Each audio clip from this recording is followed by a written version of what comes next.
সম্মানিত ভিউয়ার্স, আসসালামু আলাইকুম।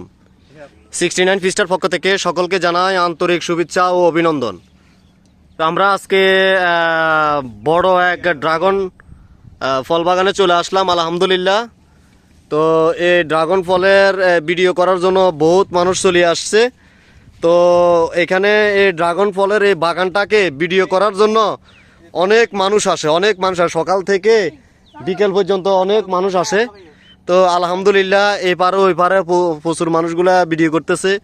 তো এই ড্রাগন ফলের প্রচুর পরিমাণে ওনারা বিক্রিও করলো, আর এখন ফুলও আসতেছে। এই যে আলহামদুলিল্লাহ প্রত্যেক গাছে গাছে প্রত্যেক ডালে ডালে এখন ড্রাগন ফল ঝুলতেছে।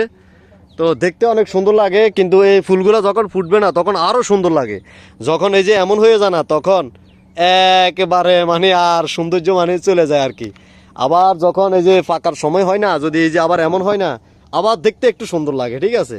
তো এমনই এগুলো আসলে ওই কথা আছে না, প্রথম ওই নতুন নতুন বিয়ে করলে দেখতে অনেক সুন্দর লাগে, কিন্তু যখন ওই বাচ্চা কাচ্চার মা হয়ে যায় না, 4-5 সন্তানের মা হয়ে যায়, তখন আর নাকি দেখতে আর সুন্দর লাগে না, স্যার ডিসপ্লে আর সুন্দর থাকে না। এইরকম আর কি ড্রাগন ফল এমন প্রথম ফুল দিলে খুব সুন্দর লাগে, এরপরে সব সেরা বেড়া হয়ে যায়। তো সম্মানিত ভিউয়ার্স, এই যে আপনাদেরকে আমি আরো ড্রাগন ফল দেখাইতেছি, বিশাল বড় বড় এগুলো আলহামদুলিল্লাহ, এগুলার জাত অনেক ভালো আছে। তো এই যে ড্রাগন ফল, এই সিরিও না, এটা সিরোকা। হ্যাঁ, এই যে ড্রাগন ফল। তো সম্মানিত ভিউয়ার্স, সকলেই ভালো থাকবেন, সুস্থ থাকবেন। আল্লাহ হাফেজ। আসসালামু আলাইকুম রহমতুল্লাহি ওয়া বারাকাতুহু।